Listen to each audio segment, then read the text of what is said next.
What it do, what it is, Josh, your boy Taylor May Rock. You're now tuned in to the infamous No Filter Show. And as always, I'm joined by my great co-host.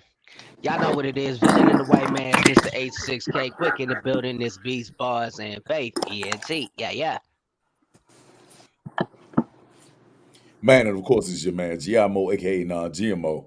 We up in this blicker. You heard me? I am the Blue Phoenix. Hello. How are you guys?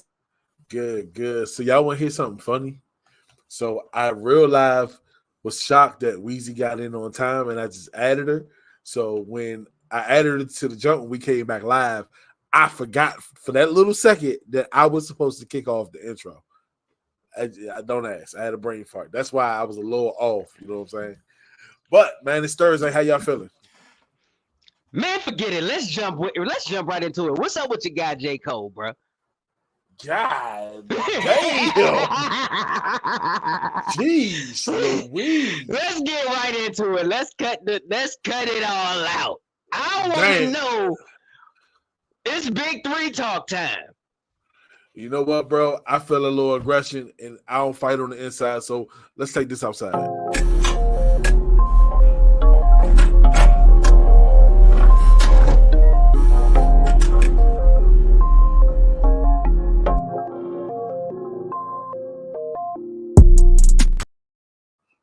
It's not often we start from the outside, so welcome to another edition of K Quick's Corner. I actually added the K in there this time. Quick's Corner. Ha! Now, you know what? For this one, thank you. See, telepathy. You know what I'm saying? So, it doesn't take a rocket scientist unless you were living under a rock. The big thing in hip hop right now, there have been shots thrown and so on and so forth. Everybody's familiar with the shot, which now I'm understanding is actually a return shot that Kendrick thrown that got everybody in the uproar. Now, J. Cole dropped his album, might delete later, 7-minute drill. Basically, a majority of the verse, if not the whole verse. I only listened to it twice. I forgot to refresh myself before the show. Responded to Kendrick. Then, at a live show, I'm not sure where, but the footage is out there. Y'all can watch.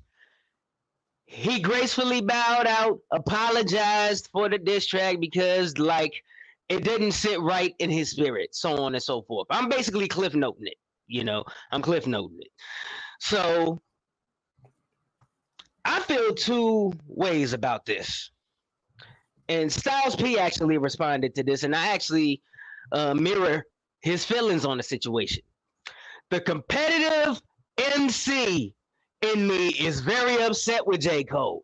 But on the other side, the side about me who is all about protecting your peace, mental stability, you know, and so on and so forth, is proud of him. But let me express the upset part.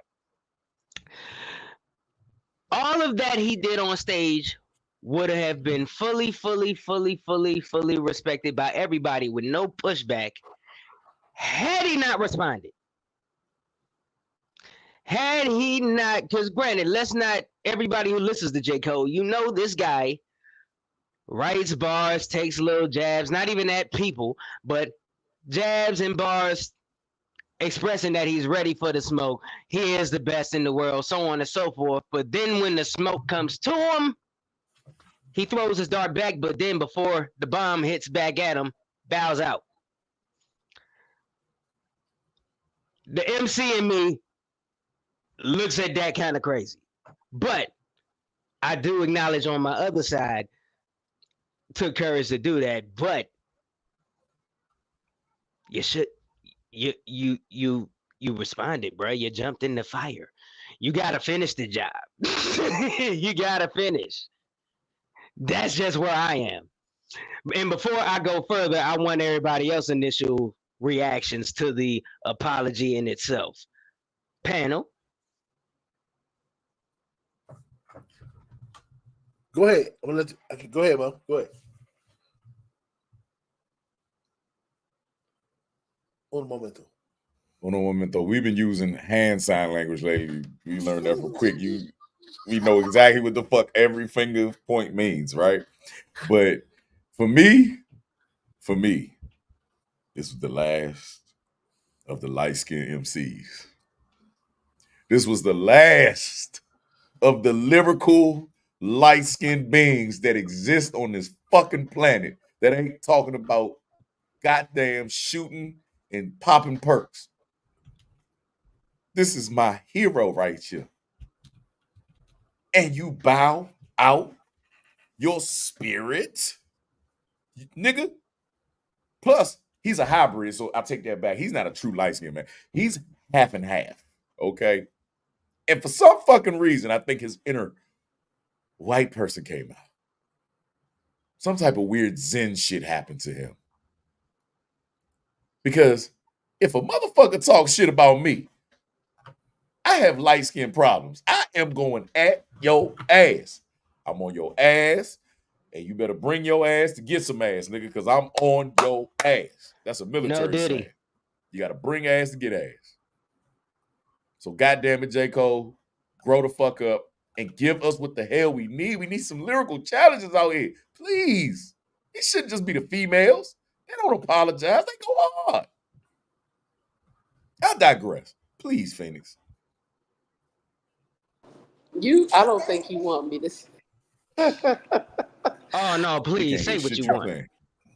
I was gonna say that we can't hear shit you saying. I know because my voice is gone. But and she's still trying to talk. I thought it was the morning time. No. No, we didn't hear you. He's just BSing you right now. I woke up like this. Anyway, I was surprised, but I mean, I guess it's very mature of him, but it is like he's bowing out. It is just here like, you know what? I can't. I was surprised though. I didn't think he would do that. I thought he was gonna come back with something.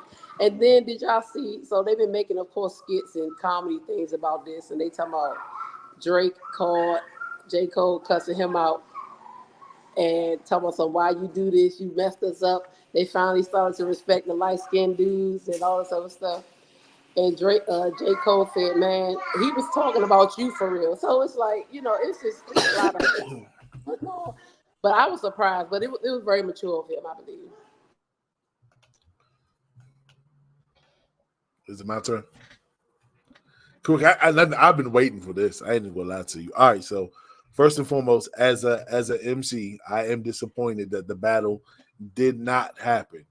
I'm a type of person where it comes to beef, where it comes to anything, you feel me? As soon as you fire off, you got to stand behind that shot. Nobody shoots a gun and run and be like, "Oh, my bad. I shot at you. I hit you, but my bad. I ain't kill you. I'm sorry." I want to break it down just a little bit further. See, a lot of people don't know that the real beef is not with J. Cole.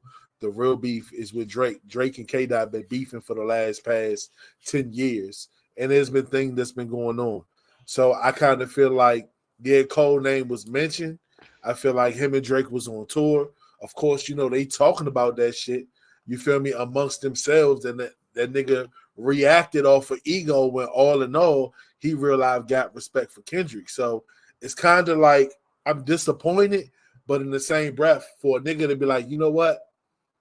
That shit ain't sit right with me, and I shouldn't have did it. And in my eyes, that shit is whack. You feel me? I'm a retract. But what if you respond? I'm gonna take that shit on the chin. You know what I'm saying? I'm disappointed, but on Man Time, you feel me? I respect that shit because they have a friendship. You feel me? They obviously have some type of friendship. Obviously, J. Cole respects Kendrick's body of work. You feel me? He was just sucked into the bullshit. You feel me? Just because. Now, I will say this, though. Me and our good friend Quick have a bet going on who's going to win this battle between Drake and Kendrick. And me being the light-skinned representation of the light-skinned coalition, I'm a mid-ranking member, but I'm still light-skinned and I'm bald-headed. So I got a little bit of say. You feel me? So what I said was, I still think that people sleep on Drake. I got Drake taking this. And I'm a realist, so I got Kendrick. But We'll before see. we get into the Drake Kendrick debacle, we will get there in just a moment. I got a question to ask more so about J. Cole still. We'll get back to our friendly bet in just a moment because I got smoke for you. But for Kendrick, for J. Cole, because like I said, him being he has songs where he competitively rhymes and he stays. Now, granted, does this situation? Well, I got two questions. Now, firstly, let me start off with this one. If that 7-minute drill record had been a knockout punch, does J. Cole apologize still? Of course. I'm gonna tell you some real shit about that song. Everybody think that was supposed to have been a knockout punch. No. No, I'm asking. I know. I'm just saying for everybody who's listening, because I'm listening to everybody. Oh, that joint was mid, and this is that and the other. That song was literally a warning song. You feel me? I just want to say, everybody listening, even though this man waved the white flag, don't think that boy can't go head to head with Kendrick. I really think that Cole will get the best of Kendrick. I'm not gonna lie to you. Well, this is the thing. I doubt anybody was doubting that he could go head to head with Kendrick. That's the beauty of. Otherwise, there wouldn't be a debate. That's what's fun about debating this. It's always been Cole, Kendrick. We've been wanting a Cole and Kendrick album for the longest time because they can bang with each other, pause if that's necessary. But but anyways, my whole thought process is who got the dog in him. And I know Kendrick does. Now, this further proves my point. Now my next question is, well, in my person, firstly, let me put out an opinion. There's certain things like the whole competitive, I'm the greatest rhymes that Cole says. There's a lot of people who say they don't want to hear that from him no more because of this situation. Like, just they acknowledge him and want him to be a great rapper. But in their eyes, they remove him from the big three conversation. Because when it came to battle amongst the big three, he stepped out of that. And now it's just Kendrick and Drake up there. That's a bunch of bullshit. Explain. So, just because he stepped out of the battle, that takes away from his lyrical ability? Like, come on, that's just. That didn't say nothing about his lyrical ability. No. Hold on. When we talking about the big three, we're talking about the talent. You feel me? We talking about the spitters. So it doesn't. He bowed out of a battle, but that doesn't take away from the fact that nigga still will outbar most of the industry, bro. That's foolish. Well, that's not. Well, for one, that depends on what you basing off of. Because if we talking about straight raw lyricism, there's a whole bunch of people that can replace Drake in that. Drake is up there because he's the biggest mainstream artist. He's the hit maker of the three. You know what I mean? So nobody says, like, if I want bars, nobody is putting Drake like, yo, I'm gonna go there for bars. They go in there for the hooks, the beat, production, so on and so forth, everything, because he has that in making hits. Bars, people go to Kendrick and Cole for. So it's obviously more to it than just that. So all I'm saying, so what I assume it is granted, and also you got to take into account what he's saying. Grizzy in the building, BBF was popping. So what I'm saying, So let's. I never said Drake. I never said Drake. I gotta stop it. I gotta stop. No, because I never said Drake didn't. I know I'm addressing that. I never said Drake didn't have bars, but can he bar with Kendrick and Cole though?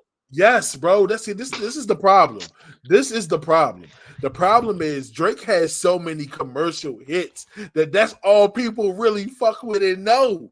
Nigga, when you listen to his album and listen to his bars, bro, the nigga can rap, bro. And that's the funny thing about it. You feel me? Like, really listen. Like, he took shots, same time Kendrick been taking shots. That nigga been taking shots right back. And some of my favorite bars that was end up being shots at Kendrick. Well, look, I'm gonna tell you this. My whole argument about that is because every time Drake goes up against somebody who can really rap, he folds. Stepped in front of Joe Budden, folded. Stepped in front of Pusha T, folded. How, Sway? Only person he beat was Meek. How, Sway? He answered everybody. He did. He answered. But he went under a rock when Joe Budden was hitting him with track after track after track. Pusha T came out with one response and threw that dirt out there. Nothing. Bro, hold on. Let's be real.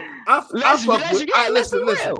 I fuck with Joe. Let's get it. Don't get it twisted. Shout out to Joe Budden. You feel me? But the nigga's washed, bro. He retired. That was before he retired. That was Slaughterhouse Joe. That still didn't explain Pusha T though, bro. Regardless. Hold on. Regardless. Let me finish. Can I finish? Can I talk? Can I talk? No, you can't. Yes, I can. Nah, what I'm saying is this. If you really listen to Drake music, you would still hear the response, bro. Like, just think about it. Like, for real, the nigga Drake makes money. Why would he sit up here? Listen. He's a money maker and it's smart. Why would he go head to head and diss them niggas and say their name and give them free fucking promo, nigga? Come on, Slim. Because Joe at the same time was the media. He was popping everywhere. And guess what? I guarantee he was on Everyday Struggle, and he's a respected MC, bro. I guarantee you that joint only probably did 700,000 units. That ain't the point. This is in the era. Hold on, listen. Wait, no, hold on. Let me finish. I just proved my point. Drake influence is way bigger than Joe Budden's, bro. Which is why he's in the big three. Listen. But listen, how did he get there? Let's no. Hold on, wait. Now let him cook. I just told you. That's what I'm telling you. The dude can make hits. Hold on, listen. And I never said he wasn't a dope rapper neither. I never said that. Let me finish. You ready? Let's go. Hey, Bo, tell him, relax your muscles. All of your muscles. In order to write hits, because he's dope. You have to put the work in, bro. Like, the nigga's undeniable, bro. Like, come on, Slims. Don't make me pull the accolades up. That's why he's in the big three. And don't make me pull split sheets up neither. Listen, guess what? If you do that, pull everybody's split sheet up. I would definitely do that. Hold on. Guess what? I'm gonna tell you some real shit. Because we in the industry. You look at the split sheet. You look at them split sheet, you gonna be surprised. You gonna be like, motherfucker. No, I look at the because granted, bro, we came from the dang era where the damn like a version of the split sheet came with the album in the booklet. We saw who contributed to the writing and the production and so on and so forth. If anybody came up in the CD era, if you actually took the time to read the booklet that came with the album, you know who did what on that song. To be truthfully honest, that's fake. Quentin Miller. That is true. That's facts. Yes, super that's facts. But hold on. Views from the 6. Yeah, hold on. But how is the ghostwriter fighting ghostwriting rumors?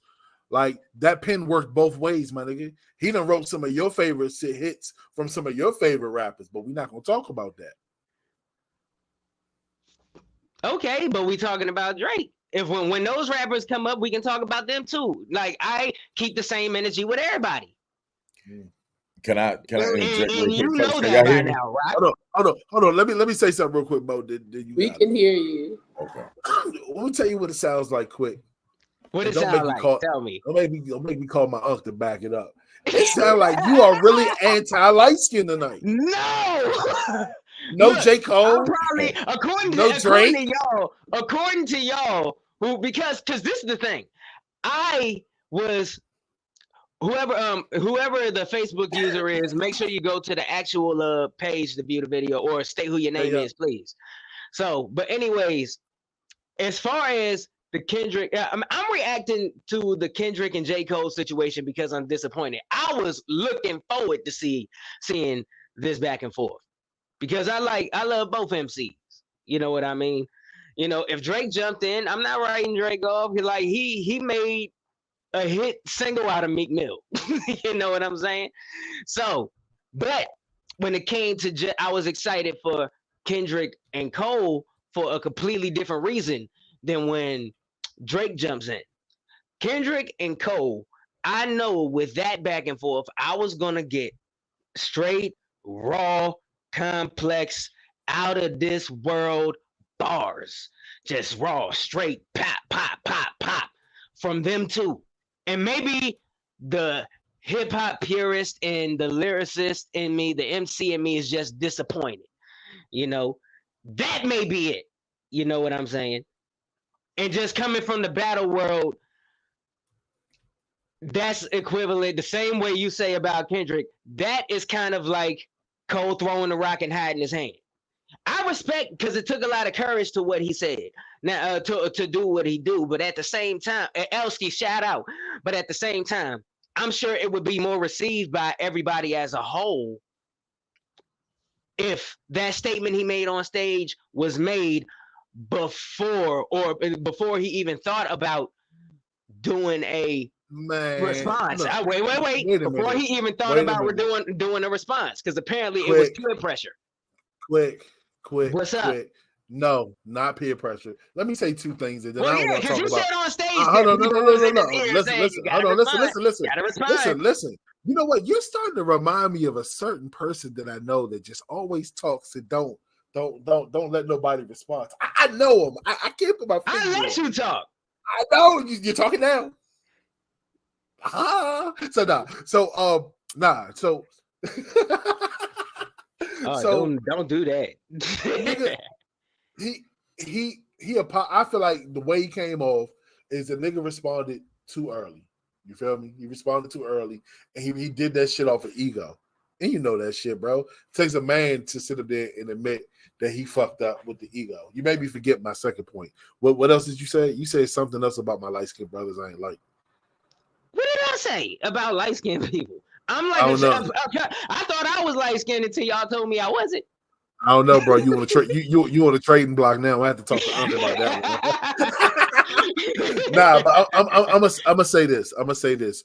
Regardless of the battle of whatever, how this shit goes out, I still agree that, you feel me, those are the big three. I kind of feel like, you know what I'm saying, all of them have different music style and abilities where they still can touch the masses with their arts. So there's no denying that they're all the best. It's all about who's your number one. And to me personally, that falls on preference. I agree.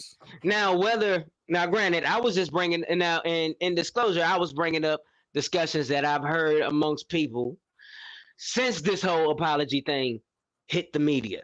As far as the big three, me personally, I still think they are Kendrick, Cole, Drake. Whoever you feel is 1 through 3, that's completely up to you all. If I'm saying my preference, it really doesn't matter because it's too subjective, you know. We already know where that is. But now, since Cole bowed out, it's down to Kendrick and Drake. Now, I forgot who said who, but apparently somebody out there, I forgot who it was. It might have been Joe Budden saying that he heard Drake's diss, or I'm not sure who it was. But apparently there is one in the chamber, and I'm just waiting for it. And that's when we get to this wager me and Rock have.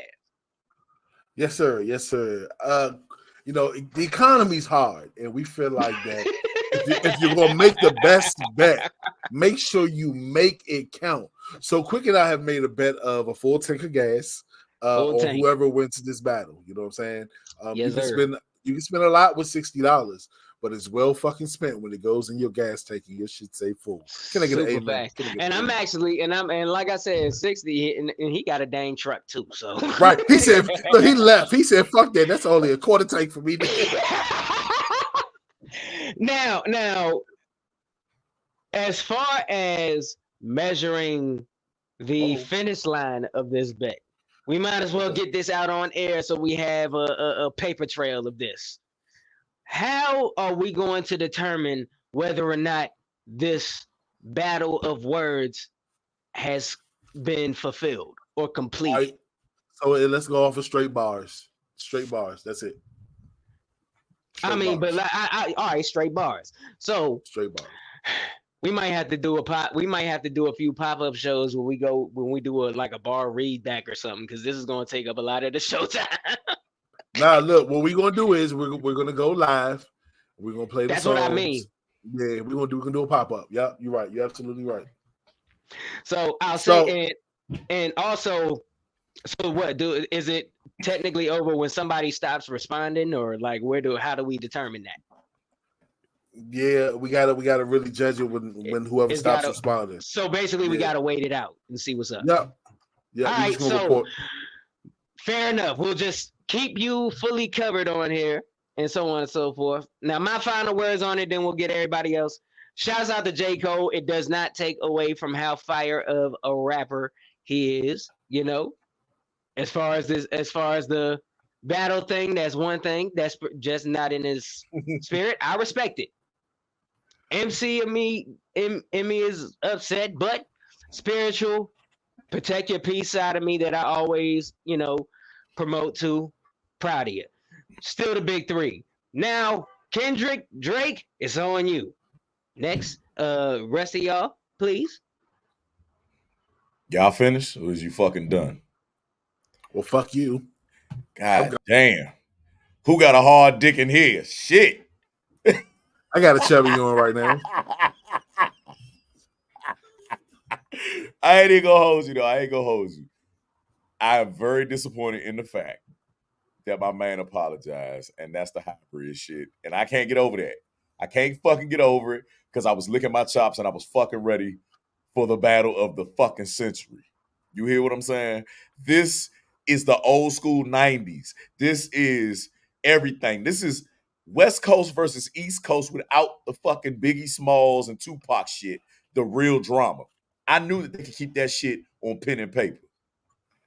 And now I can't even tell my son, bro, you gotta check this shit out. Like, this is what it's about. This is what the fuck I grew up with. You know what I mean? Where everybody else is out here banging on wax and literally taking that shit off of the wax and pulling up with a goddamn gun. You hear what I'm saying? So I had so much respect for the both of them, and naturally, because Kendrick comes from that West Coast culture where they really battle rap and they don't give a fuck. We gotta forget. Everybody forgets how West Coast battle rap went. They really went hard. And he's from Carolina, which I was born in Carolina. And this is what the fuck we doing, Cole. This is what the fuck we doing, my nigga. My half a nigga. This is what we doing, bro. This is what we doing. Huh? So fuck everything. Fuck everybody. Drake ain't going. Nigga, Cole, stop whispering on the fucking tracks because your music is meditative. It makes me want to go into a state of crossing my knees, nigga. I'm sick of the whispering. Don't you get do some yoga? Excitement, motherfucker. Listen, you mind your fucking business. You light skinned too, nigga. You do yoga. It may be just getting off the toilet, but it's yoga. Hey, and I do it very well. But I'm sick of this shit. I need some historical shit to happen in hip hop. Otherwise, it's done. It's dead. It's dying slowly. Nah, not slowly, but at a rapid pace. We have all these cancerous artists. We got NLE Chop out here talking about eating Badusi, and yeah, you want to fuck me. I get what the light-skinned nigga saying. Hey, hold on. Ain't that the same nigga that said, if I was you, I would want to fuck me too? That's the song I'm talking about. I would want to suck me too? Like, I get what he's saying. I get what the fuck he's saying. Look, never in the world of niggerdom is that ever acceptable, bro. You slightly coming out of the closet. I know you got to have a certain confidence about yourself, but never would you say, I would suck my own dick, bro. Hey, listen, let me tell you something. Let me tell you something. I'm going to tell you something funny. If I ever come back, I pray to God I ain't come back as a female, bro, because I ain't sucking no dick, bro. I don't give a fuck what it's. I ain't sucking no dick, bro. You hear me? I ain't sucking no dick. I'm gonna be the ultimate dyke. I'm the last boss on getting your clit licked.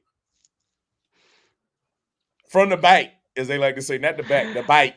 The bike. Not the bike. bike. But you want to know? I do predict something.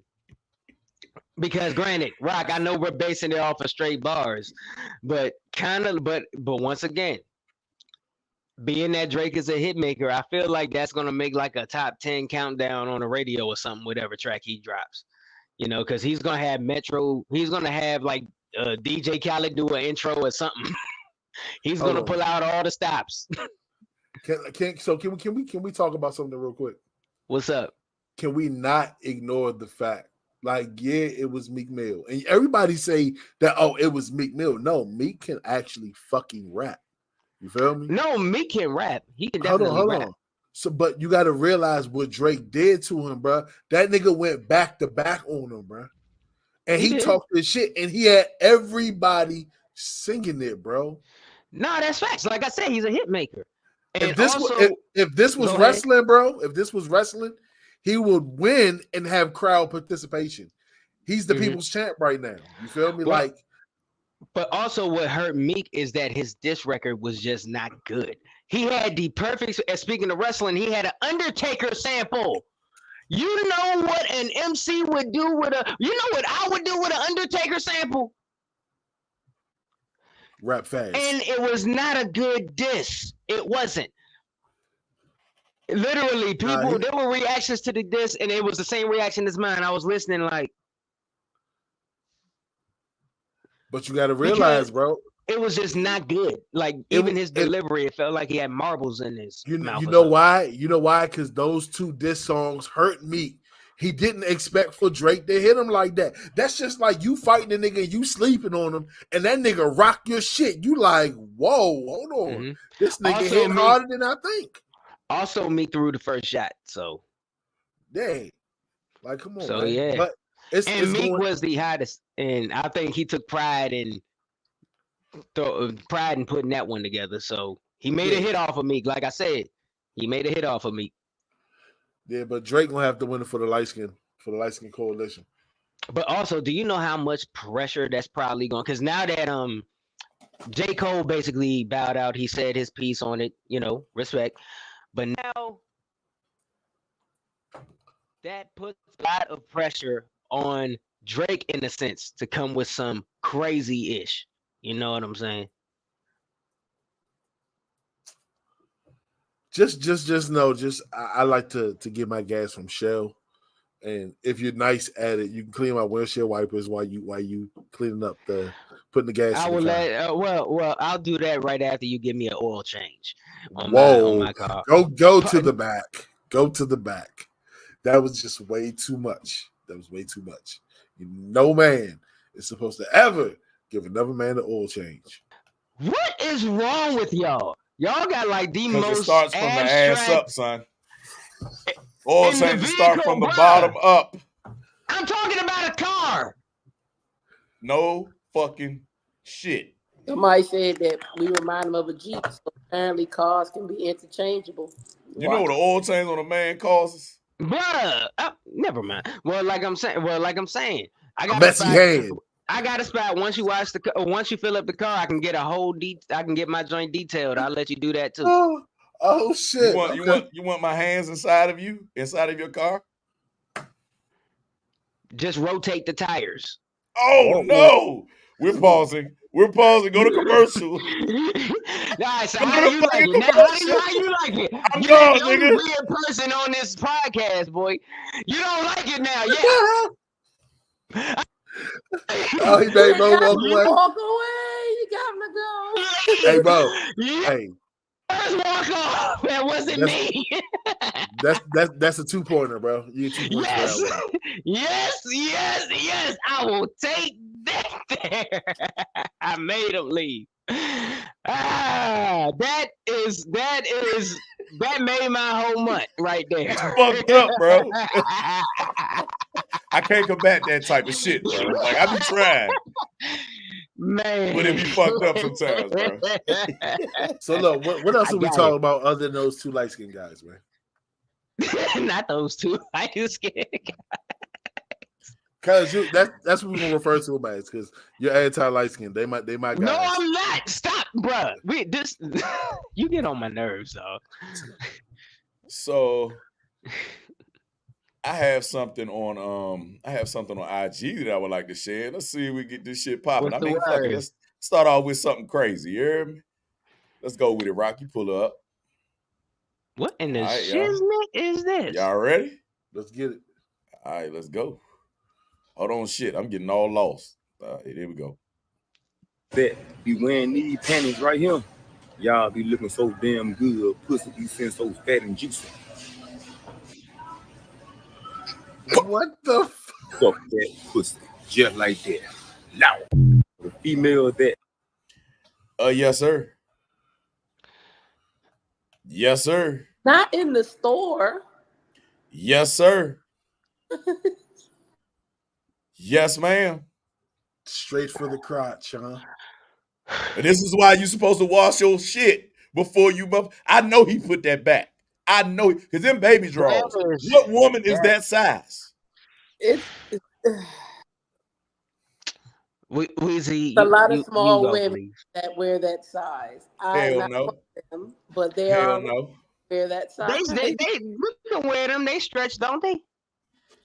Those don't. That can go over. That can even go up one of my thighs. I ain't got time to be playing with this. But dark skinned niggas ain't crazy and weird. Oh, okay. All right. All right. Wait a minute. That was the point you were trying to make. No, the point is wash everything that you buy because somebody could be licking the crotch. That is the most perverse shit I've ever seen in my life, man. It is. That was disgusting. That was weird. He deep throated thongs. Like What? I won't even call it weird because weird. I use weird in a good way, but that is perverted. That is just creepy. That shit get wild, bro. That shit get wild as shit, bro. That was in Walmart, wasn't it? You know damn well it was.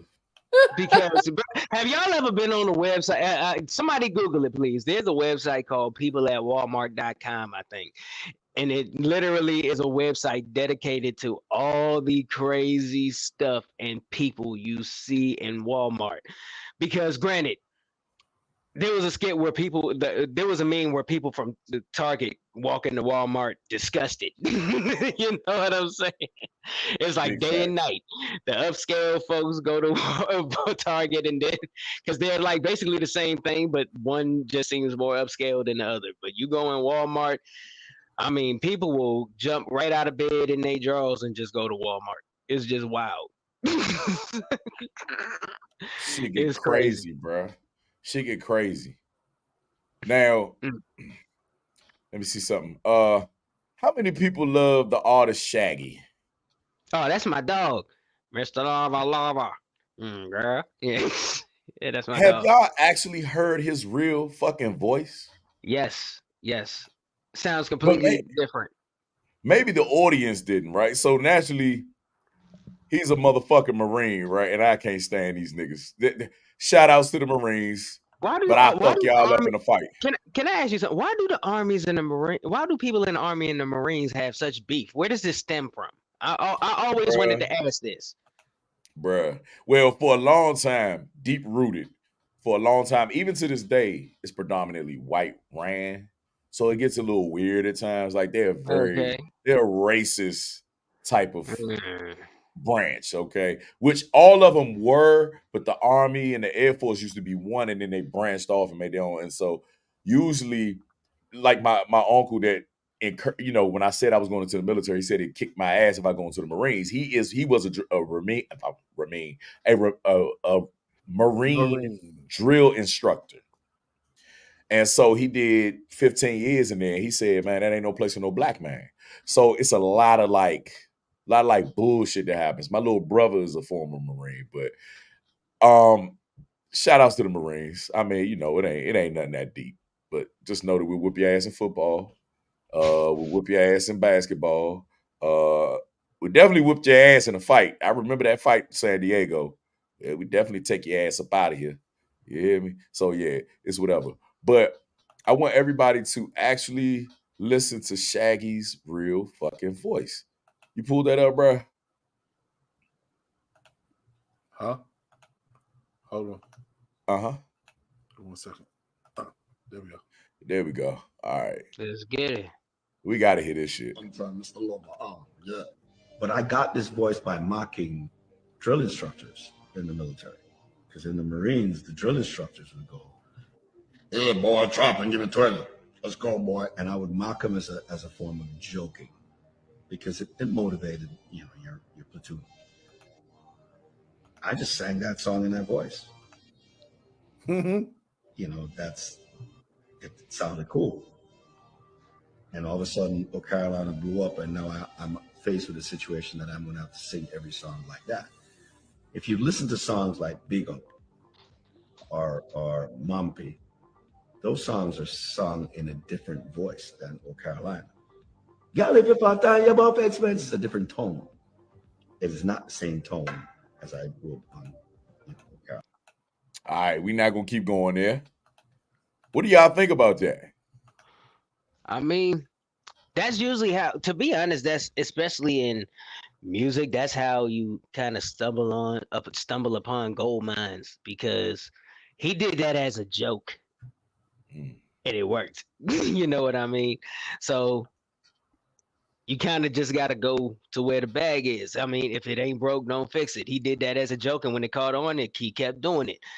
And I used to imitate Shaggy because, like I said, I grew up on Rastafarianism, and he does that voice from his nasal palate. That's how he creates that nasally sound. But I think it's interesting to know like the backstory of how he came up with that, because I have a similar story. There's times where I rap in, like, when I'm in my darkness, I kind of get down here with it. But that voice came about because one of my favorite rappers, his name is Proof. If y'all don't know who Proof is, he's in the group D12 with Eminem and all them, and he had a very deep, raspy voice. And like at some point when I was in middle school, when I rapped, I tried to sound like him, and I just never stopped doing the voice. And granted, I didn't sound nothing like him, but it was something that just stuck with me, So for those who don't know how that voice came about, now you know. Shout out to Big Proof. But it's interesting to hear those types of stories. I've never done that before, and we're gonna go to Rock after this, but I've never done that before with my voice. But I modeled my dick after all the male porn stars that I've known. Yeah. I've had those different inflections, like, yeah. Is that not the same thing? Like, you model your sex game after? No? You can hear me. You can hear me. The sign language is not working. So back to Rock. How do you feel about that? I'm sorry. I don't know. It's if you really listen to everybody's music, everybody always does something different with their voice. You know what I'm saying? Depending on the sound. It's pretty much your voice is an instrument, and you can't do every song in the same tune. So I think it was brilliant. That's creative. You know what I'm saying? He took a joke and made some money off of it. You know what I'm saying? That's like Alfie too, like Idris, how he speaks like he's from America, but he's British. It's Fucked my mind up. kind of like code switching a little bit, but like he was joking. So it's kind of cool to have that dynamic or the ability to change. It's really cool. And for real, you can actually and for real, I probably have a story like this. I know Rock does, but if you can probably look up an interview where there's an artist who has done a song where they were just joking around in the studio. The song probably had no intentions on being dropped, had no faith in the song, and that's the song that blows up. Yeah, it's a lot of them. What's his face? Gold. All That's how Waka Flocka got big. He was the OLED Do It. That song right there. He did that as a joke. He had no faith in the song at all. He wasn't even he didn't even. I don't even think he was trying to be a rapper, but that song blew up. Well, let's do it. Drug dealer music. Yeah. Hey, that's that shit though. Yeah, it was. It was a joint. Hey, listen. So how many of y'all watch BMF? I do. All right, I'm gonna well, be honest, I haven't. I don't. you haven't. It's a dope series. Mainly because I don't really have a lot of time to watch TV. I'm so busy with other stuff. Bad. But No, I do get it. But I do want to watch it. No, I get it 100%. That takes time. You got to sit down and chill. And You know what? I mean? You know what? Wait a minute before you go, bro. Cut the bullshit, fellas. Because if you can find time to scroll through some porn, to rub one out, you can watch a series. But that doesn't take long. Sometimes with series now, shut up, Weezy. But My man found his eject button quick. Yeah, because granted, when we all right, let's be honest. When you go through porn, you're not sitting there watching a whole 20-minute scene. You go into to what you want to see, basically. Now You gotta warm up though, bro. You can't just get in the game. That's how you pull ahead. It depends Speak on for who you yourself, are, nigga. Speak for right. yourself. But like with the series, especially now, like all the good shows, they're like thank you. Porn is different, but like with the good shows, they're running an hour long now. You know what I'm saying? And we're in the era of streaming now where like the entire series is at your disposal at one time. And me personally, when I start watching a series, since I don't have to wait till the next week like back in the day, I'm gonna want to try to binge watch as much as I can. So that takes, you gotta literally dedicate a day to that. Like that's like my chill day. Like if I want to sit back and just let me see what's on Peacock, Netflix. All right, I want to check this show out. That's when I sit down to watch TV. And normally, like I said, I dedicate myself to that one series because I want to watch that one series. So it's not like I'm watching bits and pieces of everything. I do. That's what I do too. Quick. I can break a series down into 5-minute increments while I'm at work. If I go on Netflix, I might have 5 minutes. I'm gonna watch 5 minutes of it, come back 5 minutes. You know what I'm saying? You gotta do. Take a good healthy shit and then come back for 5 minutes. Okay, that's just what we do. Like there's too much shit going on in the world. You know what's crazy? Go ahead, bro. My bad. I was gonna say I actually got back to enjoying the fact that I gotta wait the next week until the next episode.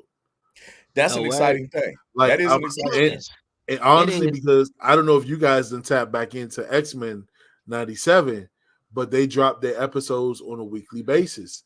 And if you have not seen this week's episode, hear it from me right now, and I'm not going to spoil it. Just know that I, Taylor May Rock, almost shed a tear at the end of the episode. Where you watch it at? On Disney Plus. I promise you, if you are an X-Men fan and you see the way that episode 4 ends, I promise you, you're going to be sitting there with your mouth open. They made it more for adults. You feel me? So the stuff that's going on, I can't tell you what happens, but I promise you, you're gonna when y'all watch it, hop back on the feed or come to the No Filter Show and just say, "Rock, you was right." I'm gonna tap in. I'm sorry, but so no, you was talking about. Hold on, Mo was talking about this guy right here. So the star of BMF, the son of Big Meech, Little Meech, is looking really, really fucking weird. Okay, I'm gonna go ahead and roll that beautiful bean footage, y'all. Tell me what y'all think. Lord, come on, fight that shit. Fight that shit. 5, 4, 3, 2, 1. Right into a full sit up. Let's go. Don't take the arms back. I ain't even gonna hold you. You can go ahead and reduce that screen, bruh. Bro, look wild as shit, bruh. How you dealing with your abs and smiling at the same time?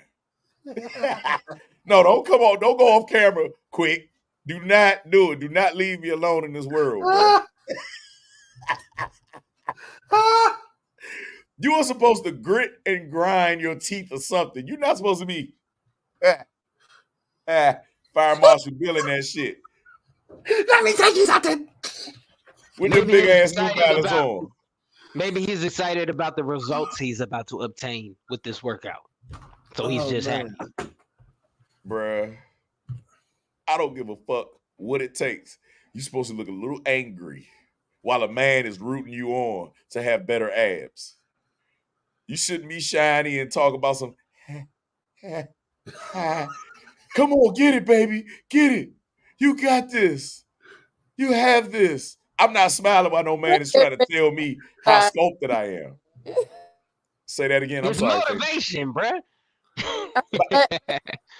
From a man? Hating on his happiness.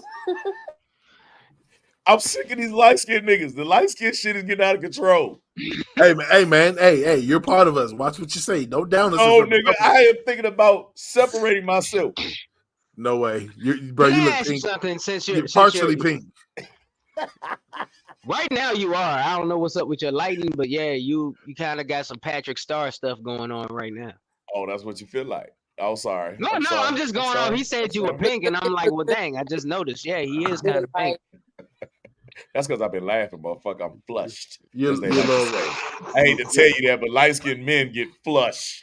No, nigga, we get rosy, bro. We get rosy. That's Right what now, the fuck you- I am. Yeah, I'm you're rosy. I'm rosy, my nigga. Like, I'm just sick of this shit. So can I ask you, who is, since you guys have this light skin coalition, if this whole coalition was the video game, who is the final boss? Who is the Thanos that you run into at the end of the game that you have to beat? Prince. What? Prince. Why? Because his ass out? Man, that's the most ultimate light-skinned nigga ever, bro. The most ultimate light-skinned nigga ever. There's nobody more light-skinned than Prince. Smokey Robinson. Fuck no. That's the OG. That's OG though. I will say that. Bro, He's still going strong. He's still going strong doing the thigh rub dance. The nigga Prince could play every instrument and play with you at the same time. He can play basketball. He can do all this shit, bro. He can mind fuck you with an eye look. Everybody said you can't look at Prince's eyes. Every man said that about that nigga, man. I will say Prince That's the is final probably boss, Prince. All right, so I will say there's people who said Prince is the only person they saw who can seduce your girl, take your girl from you, all while he's wearing the same exact outfit she has on. The ultimate final boss is Prince, bro. The nigga Nah, I wore agree. lingerie on stage. He literally wore panties, a garter belt, some high heels with a motherfucking perm, played the guitar, and still took all the women home, bro. That's the final boss. That's the final fucking boss, bro. Took everybody. I don't That's think where- you can deny that one. I don't think you can argue against that one. Let's go, Rock. I know Rock got something to say about it. Well, we Who's got the ultimate final light-skinned boss? I don't know, bro. After you said it like that, it got to be Prince, bro. It got to be. And every time you hit him, And they said he a little fast motherfucker too. So every time you hit him, you might miss. and then look, when you lose, it's going to hit the Dave Chappelle game. And, Blouses. and it is confirmed that he beat Charlie Murphy and them wearing high heels in basketball. Bro, I would have never told nobody that story ever. That's That's worse than J. Cole saying I quit. So Never. wait, so if an androgynous, because granted he spearheaded the androgynous look in the 80s. He had everybody, Mickey Free, everybody wearing that stuff. If somebody who dressed like that straight up AI'd you on the court, broke your ankles, bro, you wouldn't tell that story later on. The nigga was wearing high heels, breaking niggas off like Allen Iverson, bro. Nah, ankle breaking in platforms, bro, and tights. Bruh, and fed niggas grapes and pancakes. The most randomest shit I've ever heard in my life. That's low key gangster though. I'm gonna break I've never ankles and heard- feed you. You want some grapes? No, nigga, I do not. Nigga, I want a rematch. Take them goddamn heels off. Play me like a man, nigga. You little ass. Got fucking extensions on your feet and doing layups, knowing damn well if you was a couple inches shorter, that shit wouldn't go down. He was already Man. short. So is a motherfucker. With The 6-inch heels heels on. and the heels didn't even help him. Yeah. He was Nah. that tiny. He was Nah, that bro. tiny. The Hills did help him, bro. That's how he was dogging them, bro. And Well, I bro- guarantee they weren't stilettos, so they had to be like platform clog type shit, right? So think about it. If you playing defense with this Bama, do you really want him to step on your feet, bro? Nah. But Do you want a according nigga to that Mickey- wears his ass out in his pants, backing you down in the paint? No, nigga. Shoot, I'm gonna back up. Shoot the ball, cuz. But no, apparently, well, Mickey Free did from Shalimar did an interview with Vlad, and he confirmed the story because he was playing with Prince, and he said the way Prince was getting them, he was shooting, he was landing threes like nothing. He was standing back three, and all of them joints was hitting like bombs and just breaking ankles everywhere. It's he just had handles. He had mad handles. Yeah, you'd have to try to catch a little mouse. You know how hard it is to catch a roach or a mouse? It's so tiny. But look, I got a question for y'all. This was a dope ass question. Shout out to my man Breezy. What decade would you want to relive or be stuck in? The 70s. I was just about to say that. All right, now hold on. We're gonna go around the room. I need his explanation first. Right? Let's go ahead and talk about it. I just want to be at the parties, bro. I love the music. You feel me? I done heard so many stories about they parties where they actually dancing. You feel me? You got 13-minute songs of you on the floor getting it down, and you got hellified coke everywhere. It's a good time. Coke and hoes. He beat me to it. That's the only reason why them songs are so long. So we're gonna discuss the different eras of music. But go ahead. I don't do coke, y'all. I was about to say no. I wasn't thinking about the coke, but I'm sure if I was there, I might have did a little. Back at all right, see, look at you, because back in them days, that came when you go to birthday parties and they handed out the party bags. That was part of the party favor, probably. Just a little bit, but not the music, the parties. It seemed more collectively fun, So I would want to do the 70s too. And a little bit of who? And a little bit of coke in my party bag. What the fuck? Get down. Now, granted, can I ask a question? When we go back to that time, will we go back there with the mind and the skill and everything we know now, and we'd be just bringing it back there? Or would this be like a completely, if we had to start all over, we're picking a decade to do it in? That's amazing. Even though the technology would not be existing at that point in time. So if you go back, you're stuck there. With what you know, right? You bring with what you know, but you bring nothing with you, and you're living in the era. Guess that what? Changes everything. That changes Google everything. We call Rockle. Because you know how much stuff I'd be investing in. I would be, by the time this age comes, I would be good. My grandkids would be good because I know what's gonna pop. You know what I mean. And plus, with the skill that I have, because granted, and even if we go to the parties alone, y'all know I'm a dancer. You know how much stuff I would revolutionize. I would be the first, because people back in the 70s wasn't doing what they were doing yet.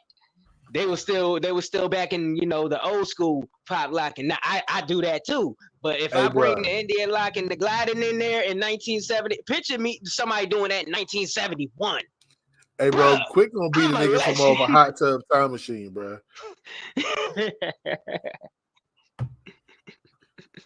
Man, I would only go back to the early 2000s. You want to go back to the big clothes? To the big clothes. Shit was getting ready to blow.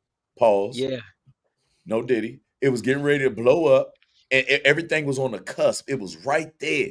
The 2000s and on was everything for everything. Like, it was right there in that era. That decade right there changed the fucking world. And look, it was all 24 years ago. And that's a trip. And I didn't even realize 2010. the weird thing is, I didn't realize that we had because you know how each decade had a style of dress. It's weird that I didn't know that we had a style of dress in the 2000s until 2015. And then I saw like pictures of like me in middle school and high school. I'm like, dang, why is my shirt so big? Like, why are my jeans shorts to my sneakers?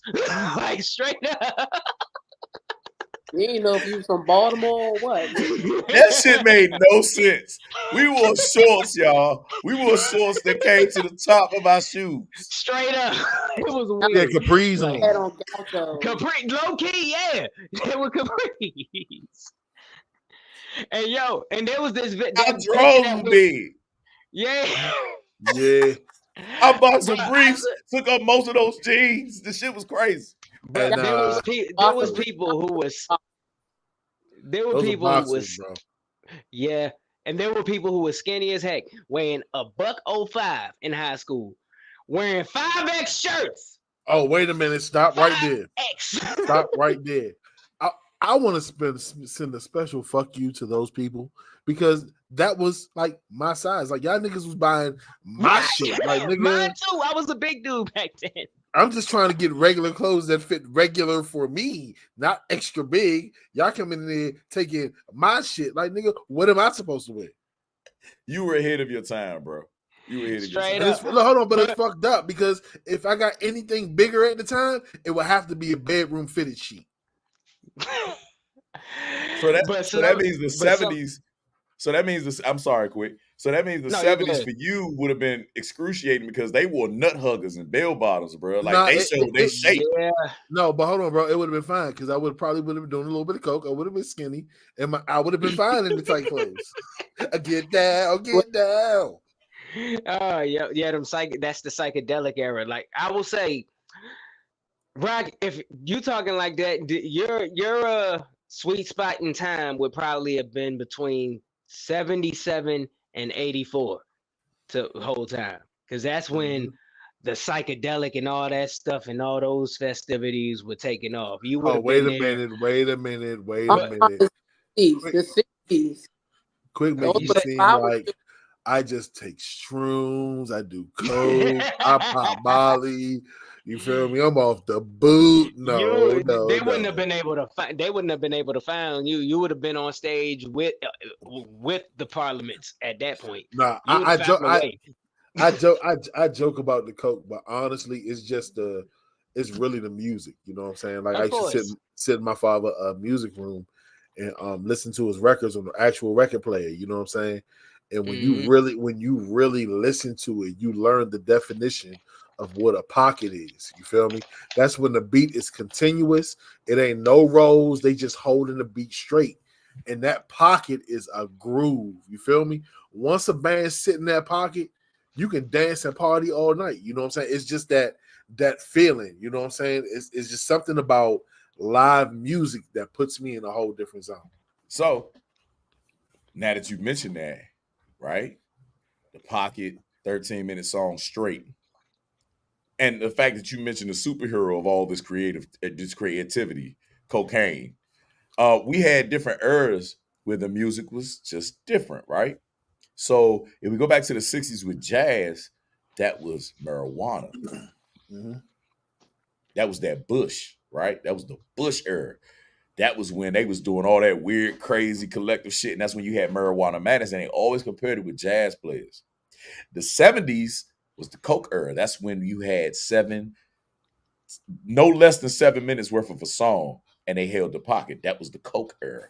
The 70s, mid 80s. The 80s was the mixture of crack cocaine and marijuana.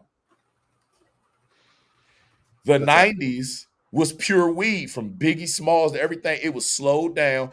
Even go-go, like everything that we know and love, slowed down. Yep.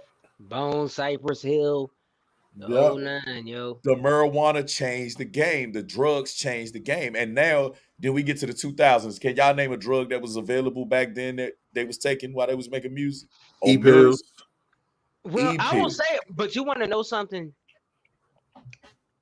In the 2000s, that was more so the baller era.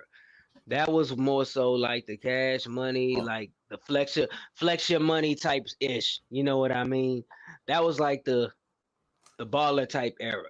And Yeah, then when the 2010s came, that's when the Mollies and the Perks and all that stuff started getting but the popularized. the E pills been out, was out in the 2000s heavy. I mean, they were out, but like the same way, it's kind of like it just like wasn't a pop culture thing. You know what I mean? I don't know, brother. You tripping? Because look, even I saw, matter of fact, I saw Busy Bone say something, because Busy Bone said this in one of his it was either one of his lives where he was talking about the time him, Bone, and Eazy-E had this photo shoot for like this cannabis magazine back in the 90s. Mm-hmm.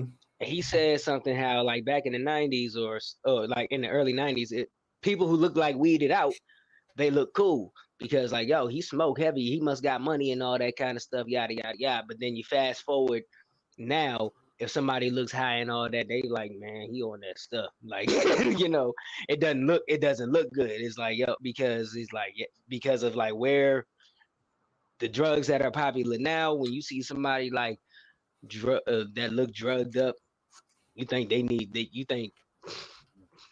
yeah, they gonna be on the street in no time. That shit gets crazy. So now we got this. Remember when mumble rap came about? That was the mixture of every drug that we've ever thought of. MDMA. MDMA is that's the love drug. That MDMA is not bad. That's MDMA Molly. makes you fuck a lot. It makes you fuck good.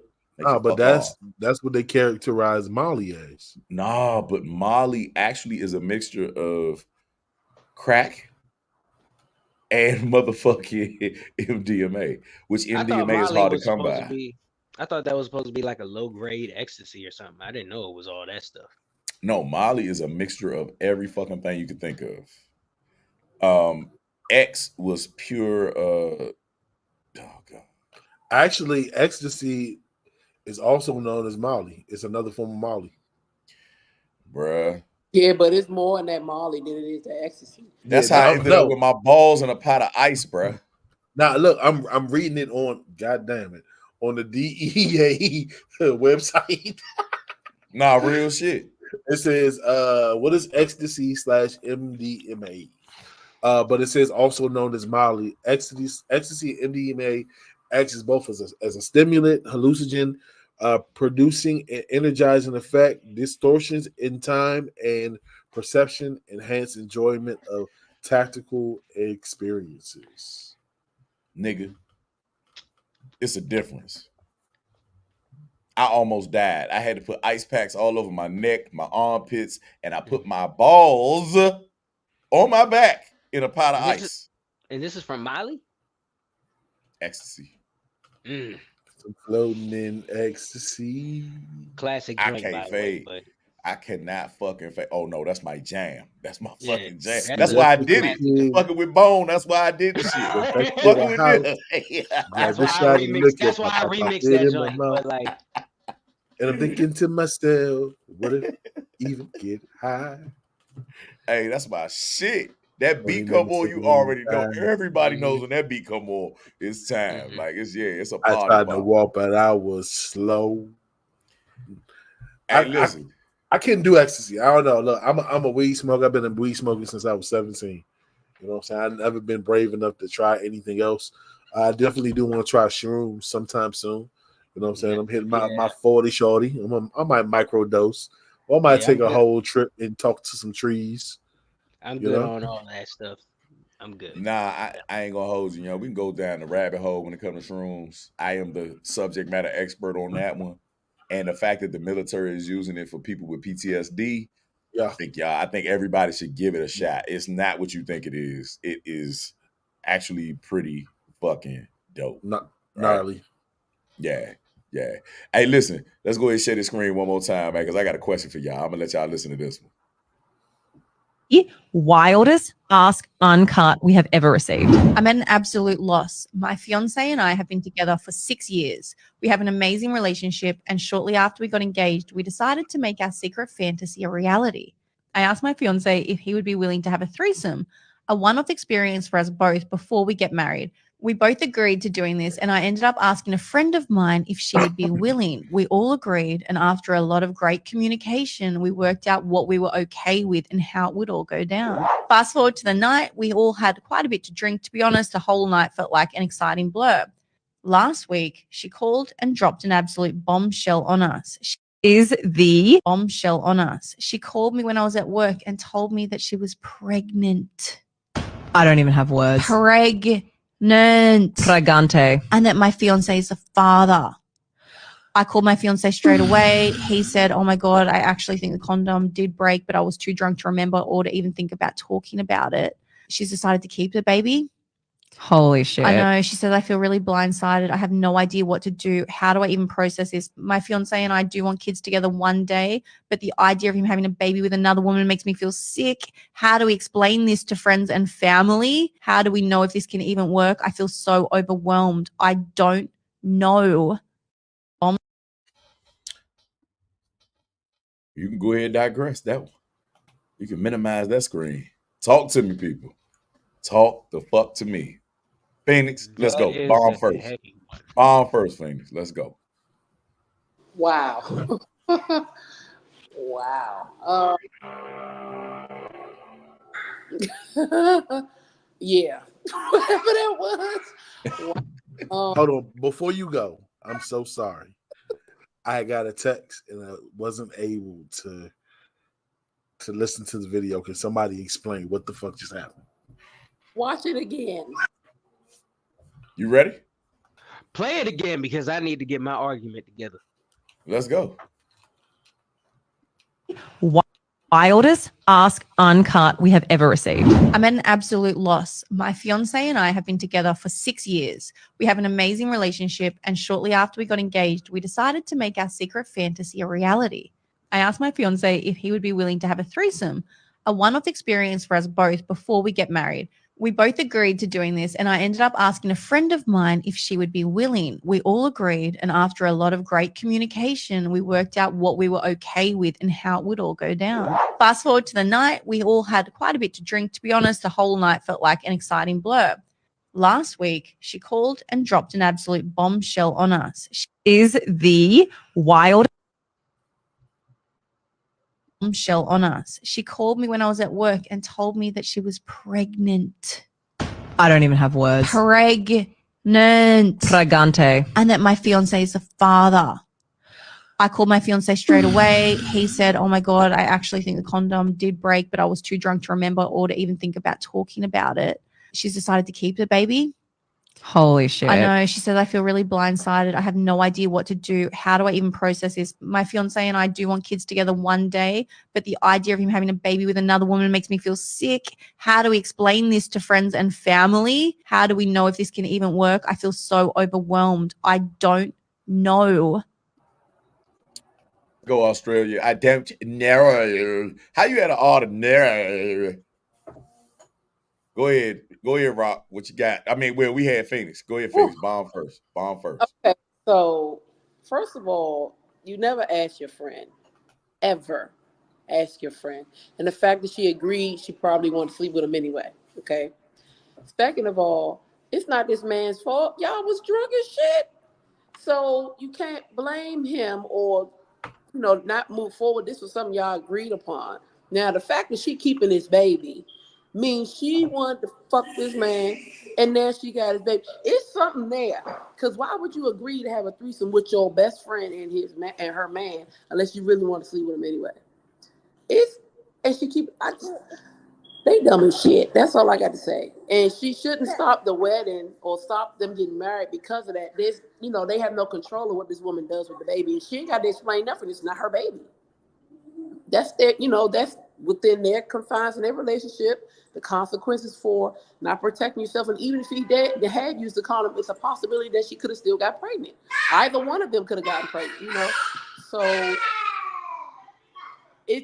she shouldn't not get married. But this is something they all have to deal with. Lord. Coach Diggs says that's a Tubi movie, y'all. Go ahead, Rock. You was anxious, bro. Did you pay attention to it? What the fuck? That's what I want to start by saying. Wait a minute, Jack. Okay. So first and foremost, she's tripping because she knew what she signed up for as soon as she said, "Hey, I want to share you with my best friend." That says, one, you wanted to fuck your best friend for a while, so y'all probably already kissed and sucked boobies and all that other good shit before. So you guys got prerequisites already. Two, hold on. So two, you feel me? The best friend obviously was like, "Hey, I want to fuck you too and him." You know what I'm saying? So the deal was there. You feel me? He's reckless for not even mentioning that the condom may have broke. I'm sorry, that's reckless because what man says, "Oh, I think the condom broke, but I'm too drunk to think." No, nigga, that's an alarm for a man. Like, we know once a fucking condom break, what happens after Bruh. that? You know what happens after that? You roll your eyes in the back of your head. You're like, hey, this is the real thing there. Hey, nigga, hold on.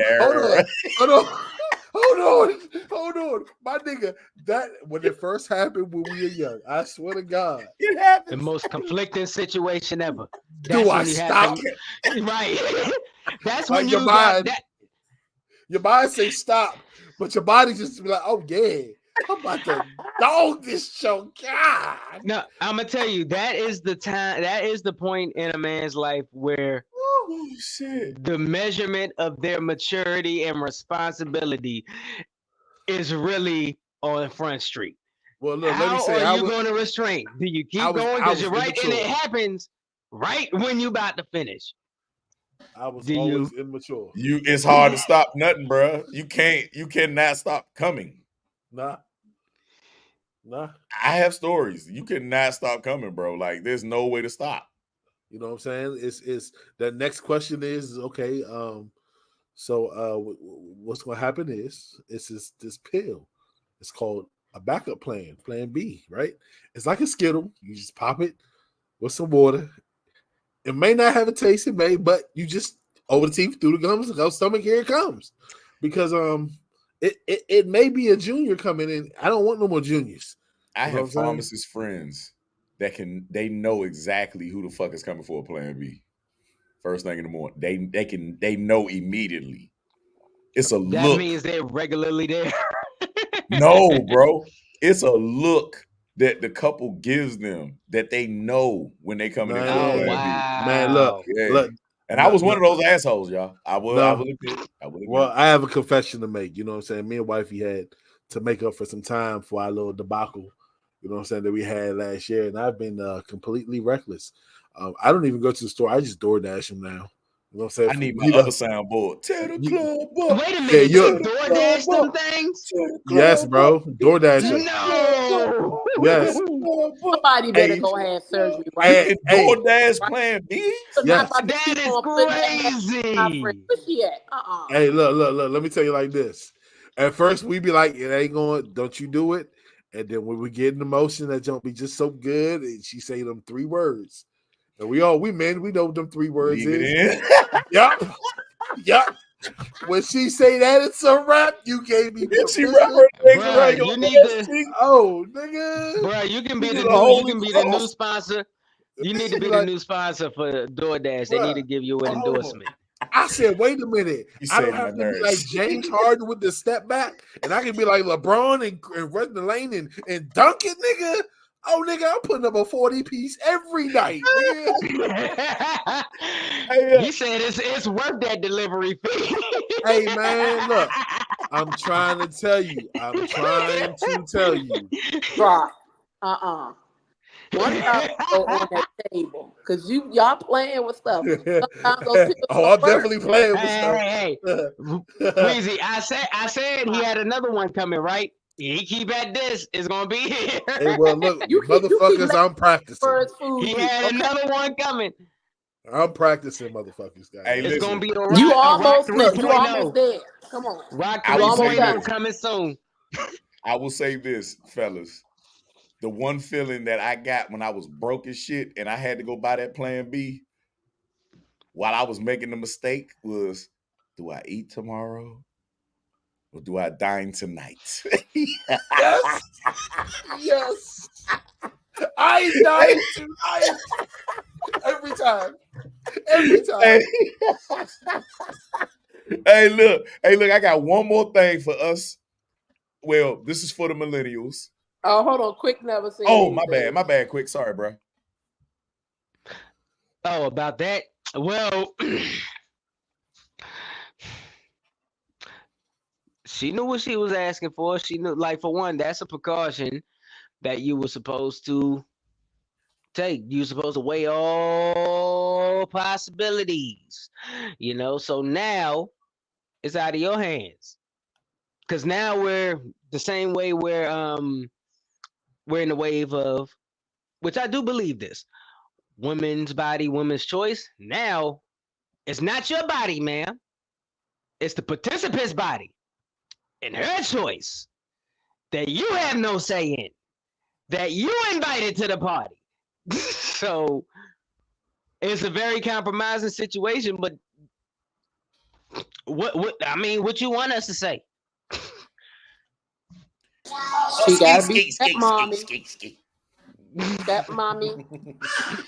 To the windows, to the walls. I go to Little John, chapter 2. Yeah. And also, I find this interesting because this is a situation where the man is having a baby by another woman, and it is the wife's fault that is happening. Now that's the scary thing because that's white people problems. This is That's so white folk weird problems. because If black usually people these get things it. happen. If the shit happened in a black, if he got to go meet mama and he already got a baby on the way, ain't nobody gonna give a shit. They just be like, "Hey, nigga, you got money? Are you good?" Because I ain't Right. babysitting no fucking children. That's what the first thing you gonna fucking hear as a millennial. You what the fuck you want? Hey, Quick, are you a millennial or Gen Z? You were Millennial. born in what? 92. When you born? Oh 92, man, let's go ahead. millennial. All millennials on here, let's unite. I got one more clip before we get the fuck out of here, y'all. You're gonna love this one.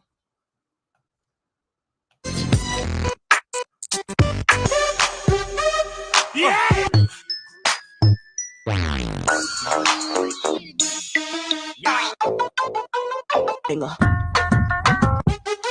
What's happening? Tell me when to go. Now, I digress. I was just mad that the songs ain't play longer. I know. It was so quick. That's what I'm saying. Like, For real, Those are send me random that video. sounds we all pick up on, right? But now, for real, send me Yeah. that video because I'm gonna get all them songs and make a playlist out of it. Hey, bet that, bro. Bet Straight that. up. Those are all the songs that we have lived through so many fucking crazy times. Millennials, we are here, y'all. We have been talked about for years. I forgot that I was a millennial for a long time because I act old as shit. But you're I a am zennial. definitely- You're a zennial. I gotta tell You're in y'all something. between. Oh. I have something. I gotta tell y'all because there's two times in recent times I felt old and I'm not. Now I was talking to my niece. Yeah, I know. Me saying that is disrespectful to y'all. That's why you gave me that look, Phoenix. So I was talking to my niece. She's 8. And I was telling her, I was asking her how she was doing in school, and I was saying, and then I forgot what she said, and I said, well, that happened to me when I was in school when I was your age. She said, I'm talking about school now. I'm not talking about when you went to school in 1960. I'm like, oh shit. Oh my God. Dog, she might as well have shot me in the chest. I wanted to say, like, who the heck do you think you talking to? Like, oh my gosh, I felt so disrespected. I had to wrap my mind around the fact that to somebody who's under the age of 10, I'm old as heck. I'm like, dang, that I felt so dissed by this little girl. Get ready. So Get ready. It gets and worse. then And then on TikTok, this Gen Zer says, I didn't even see the whole video. She was addressing the millennials, I guess, or everybody before her. Now, I'm born in 92. Her video starts out by saying, this goes out to everybody who was born in the 1900s. And then I pause the video. I'm like, 1900s? Fuck. Oh my! We do have to scroll. We do have to scroll for real now. Oh man. Oh my! How God. about that? Every time I make a doctor's appointment, I be like, hold the fuck up. Where the fuck is my birthday at? Don't ever It call takes that so the long 1900s now. again. It takes so long. This is 20, 30. This is 20, 30 years we going back. I'm like, don't ever say 1900s again. I wanted to fight that person in that video. Damn. Yes, you were born in the 1900s, bruh. See how disrespectful that sounds? Best millennial ever. I don't even feel it though. I don't feel it until I'm ready to go to bed early. Like if Rock tell me that I gotta come down to his house and park and I gotta walk a long distance and shit. You were born in the 1900s. You're an ancient fossil. Yeah. But these Gen Zers, and I got this from, I forgot her name, but there was a dope comedian I saw on TikTok who made this valid point. To you Gen Zers, you are not that far in front of us. I want you to let you know. We are not in your mom and them age bracket. We are the older brothers and sisters who let you borrow our driver's license just so you can get into the club when you were 17. We are your older brothers and sisters. Treat us as such, dang it. We're only a couple of years apart now. Stop. Respect. And I digress. No, sir. We're old. Well, no, speak for yourself, old head. Anyways. To you, I am. I'm but late. to everybody I'm late else, 19. I'm late 19. I'm late 1900s. You mid 1900s. No, bro. You're my bad. Early. Hold up. 81 is mid. God damn, that is mid 1900s. Well, technically, no. Technically, that's late because every 1950s, 1950 to 1955 is mid, and everything after that is late. Is considered late. Oh, that's why my father called me the F word all the time. Wow. Yeah, I missed that. I missed that shit, man. Well, it looks like it's time to go. Yeah. Hey, look, who we raising? Gen Alpha? Yeah, Alpha. Yeah, now we're going into is. Alpha, and then it's Gen Sigma. I guess I'm guessing. I'm joking. Question mark because they don't know what the fuck they want to be. Yeah, because my oldest was born in 02. So is that what is that? Bruh, Man, people that's born my in daughter. Jesus Christ. I'm still getting over the fact that people born in 2001 can drink now. So it's crazy. I'm waiting to have a drink with my daughter. I'm waiting for that. So, Booger Butt, yeah, Imani, bring your ass up here. Look, now I'm your friend. Now hey, look, you can buy me a drink at the bar now. I need you. I need you right now. I done washed that ass for fucking as long as I can remember. What's the first drink you want her to buy you? Man, listen, I'm simple. Just a fucking club. That's it. Fucking club. Right. That's it. Grandpa water is what I call it. Not grandpa water. Give me some scotch right now. Right. Fuck that. On that note, we have reached the end of the show where we found out that everybody born between the year 2000s are 1900s babies, and we are fossils. So I know, right? Y'all already know the vibes. K-Quick, I am KQuick.com. It's Beats, Bars, and Faith. The real K-Quick everywhere. See y'all next Thursday. Yeah. Now, naturally, you can reach me on all platforms at g.i.moe, aka non-GMO. I love y'all. I hope y'all had a great month so far, but y'all know it's about to happen, right? It's about to be 420. So I hope Let y'all take it easy out here. All right. But I will see y'all high asses in a few more weeks. I am the Blue Phoenix. I have an announcement to make. Again, I'm going to be speaking at the event, the Evening with Authors, which is presented by the Brown Girl, Brown Boy Literacy Foundation, ran by Dr. Pamela Clark now, because she got married. This will be May 2nd, and it's from 5 to 10. So if you want to buy tickets, you hit me up, I'll send you the link. I also now have an email for the Blue Phoenix because I have officially certified to do life coaching. So if you want to have business cards. So if you need a life coach or you need some advice or consultation, like a 20-minute consultation, you can email me at the Blue Phoenix Hills 258 because it never stops. Oh, Phoenix.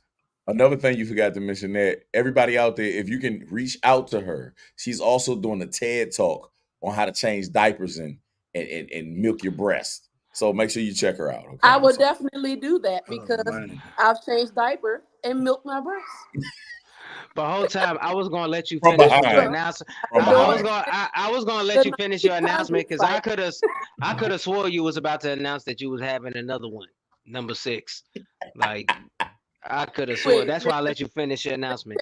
Let me tell you something, okay? Because Louisa had the surgery. Louisa plays now without consequence. Thank you. I'm just saying, every time we get on the call with you on the video call, there's another baby in the house that looks like you. So it's weird. Nah, they be mixed, bro. They be mixed. You gotta worry about that. Her sisters are making sure they are the Rainbow Coalition.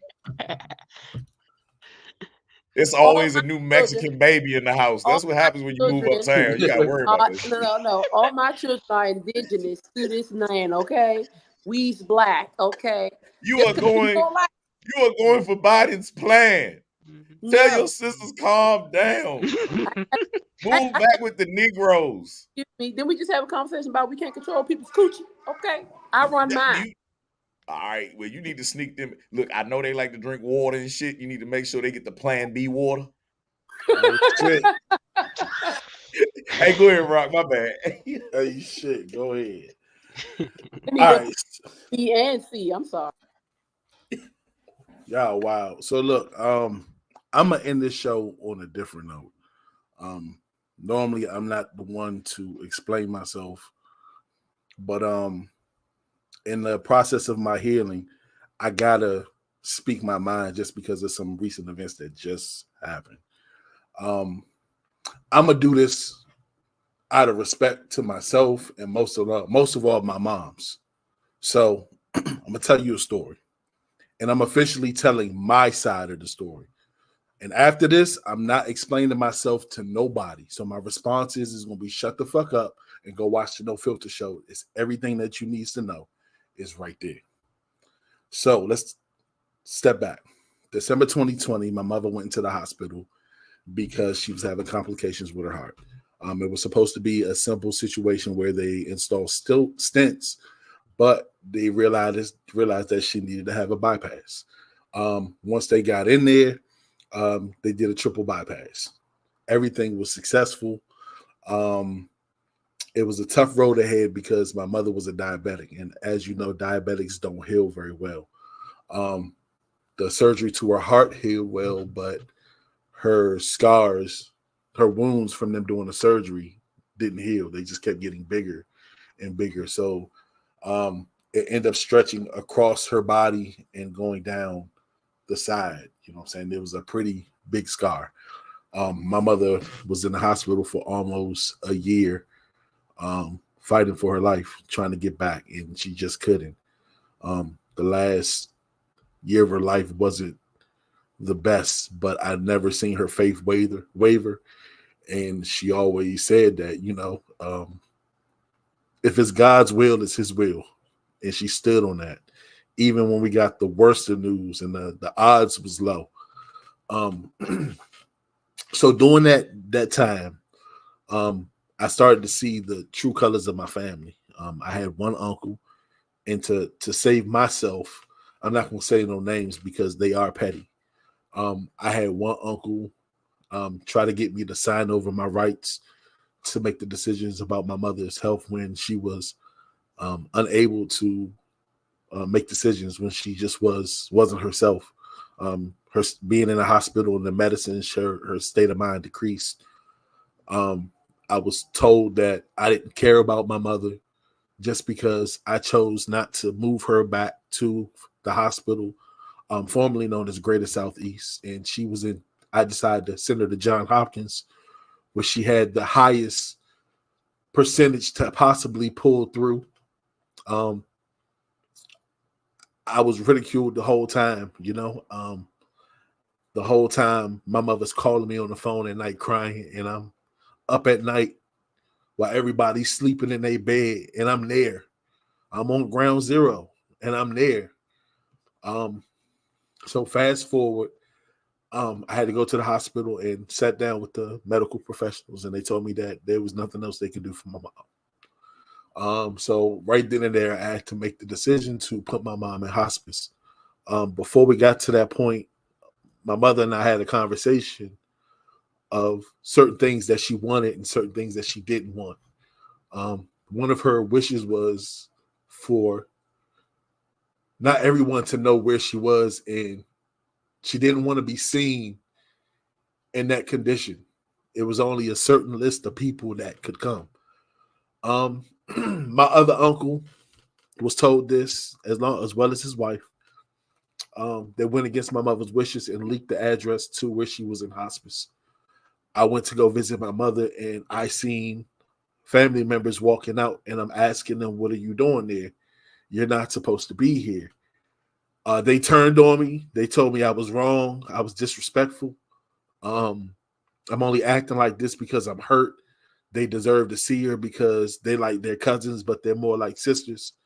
One of them even went into as deep as throwing in my face that my mother borrowed $60 from her for me, which she got back. It was a big fallout about that. I'm talking to my uncle who was living with her, and he was defending the fact that they should be able to come up there. And it took for me on the phone to say, hey, if my grandmother, your mother, gave you specific orders when she's about to pass away to abide by, are you going to be obedient to your mother, or are you just going to do what you want to do? And once I put it to him that way, he took a deep breath and said, okay. But the whole time the family was going on me. And I ain't say nothing. I let that shit fly. It was exchanged over Facebook. At the funeral, I had nothing in the plan. The only thing I did was tell them my mother's favorite color so they could pick her dress out, and I picked the coffin. That's it. Everybody else did the planning, and they left me out. I had to snap just to get pictures that I wanted of me, my mother, and my kids and my family in the obituary, and all of them still wasn't there. I wasn't allowed to speak at my mother's funeral. I had no say in it whatsoever. My uncle chose to be the MC for the funeral.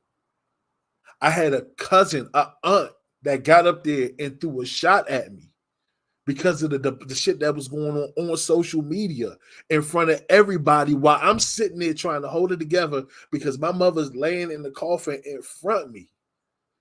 And the rest of the family is cheering her on, talking about yes. But out of respect to my mother, I sat there and I took that shit on the chin like a man. I finished that day like a man, and I walked away from it. Now let's get to the bullshit. My uncle and his wife is still living in her apartment. I had to send a death certificate to the rental office just to let them know what was going on. My mom passed away November 5th. We buried her the day after her birthday on November 19th. I viewed her on the 18th. That following week, I talked to my uncle and I said, look, I'm going to arrange to get the stuff out of there. It was cool. It was all good. Everything was straight. We was good. It wasn't no rush. Until his wife said, hey, I'm going to go through your mother's stuff. And there's certain things that I want to give to people. Her friends, And I said, no, stop going through her things. That's not your place. Put everything back. My uncle didn't like what I said. He snaps on me and tells me, well, you come get all of her stuff next week. And I said, look, I don't have the storage, the money to get a storage and everything. I'm going to take the big stuff out and let me come and sort through the rest. We can donate the clothes and X, Y, and Z. He told me, no, you either come and get everything or you get nothing at all. Okay. We had an exchange, right? I get to the house that morning and I have my best friend Snow with me. My mother's stuff is piled in bags in front of the door. I knock on the door. He yells, it's open, and he's sitting on the couch. Her stuff is in front of the door. I had to put my shoulder into the door just to get the door open. Oh, the dis-fucking respect. So we in there moving the stuff, and he stopped mouthing off while his wife is in the back recording. So she's recording me going off and reacting to the bullshit that he's saying to me. So at this point, I'm trying to move a table because I'm ready to slump him. Why? Because his punk ass came out his mouth and said something disrespectful about my wife and my kids. They had absolutely nothing to do with what we were going back and forth with. So why did you have to stoop so low to insult my wife and insult my kids? I don't play those games. And you know that. So all because I told you what I would tell anybody else, I'm going to punch your fucking teeth down your throat. You go run to the police and you file a stay-away order against me. In this stay-away order, you say that I am bipolar and I have all types of mental illnesses and I haven't been taking my medicine and I have had a complete meltdown since my mother passed away.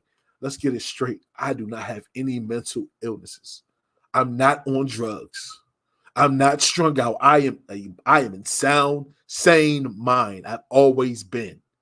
I didn't tolerate the disrespect. Okay. Then you get the church folk involved, right?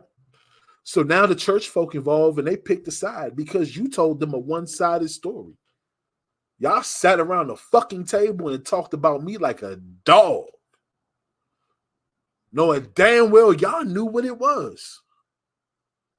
So ever since then, I've been sitting in isolated family functions. Rock's not invited because so-and-so was there.